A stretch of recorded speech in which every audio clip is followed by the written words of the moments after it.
Okay, hi there. If you've been revising unemployment as one of your key topics for your assessments and other exams, here's a set of 6 multiple choice questions. They're all past paper questions covering the topic of unemployment so you can check your understanding. Let's have a look at question number 1.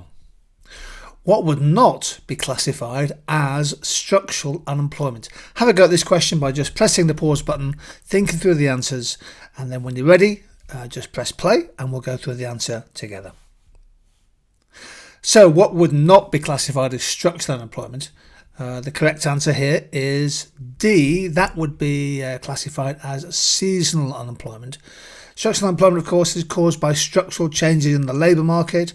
For example, the impact of automation and robotics on the demand for different types of occupation. And the first 3 examples would be an example of structural change, including the outsourcing of manufacturing production, which is the option C. D is seasonal unemployment. Let's have a look at question number 2. Which of the following is unlikely to be a possible economic consequence of a rising level of unemployment?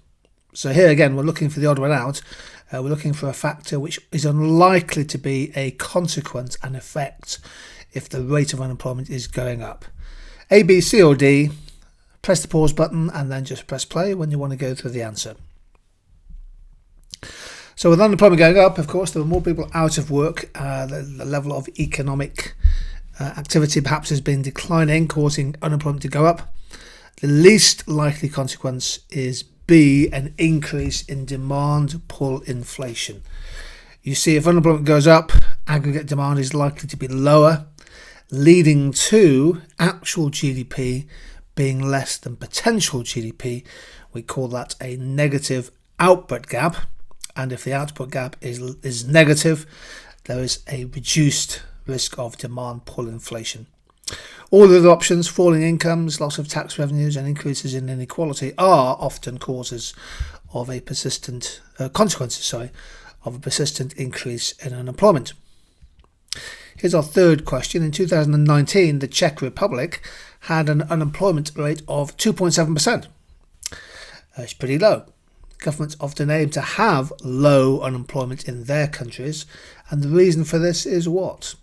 Choose from A, B, C or D for question 3. So low unemployment. The Czech Republic has unemployment below 3% of its labour force.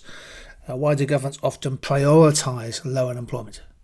Well, the answer here is D, to maximise the output from a finite set of scarce resources.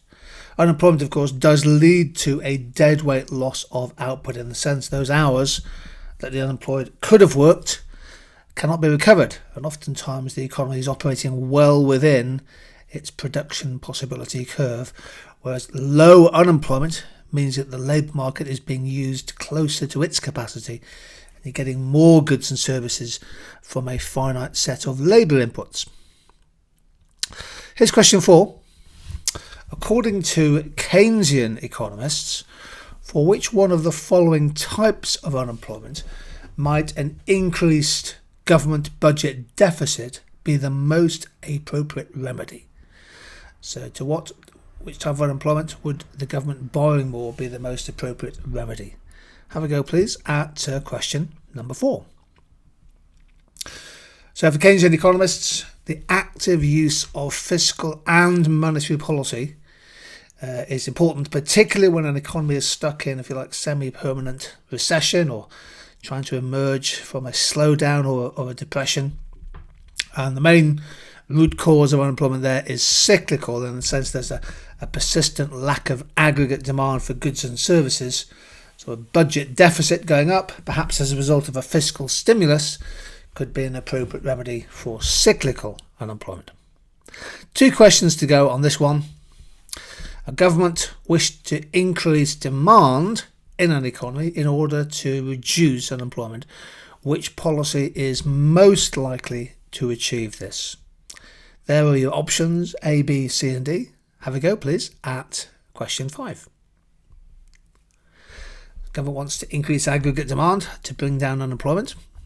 Cyclical unemployment possibly. Which policy is most likely to achieve this?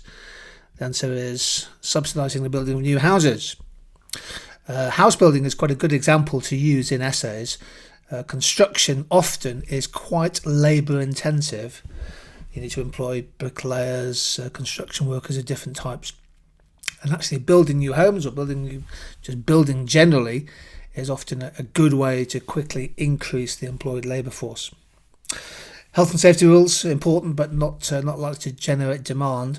Reducing the income tax-free allowance means people start paying income tax at lower incomes. And increasing the base rate of interest would be a contractionary monetary policy. And here is our final question in this video. Question 6. What will result in the short run from rising unemployment in an economy? Okay, there are your options. A, B, C and D. As always, have a go please at question number 6.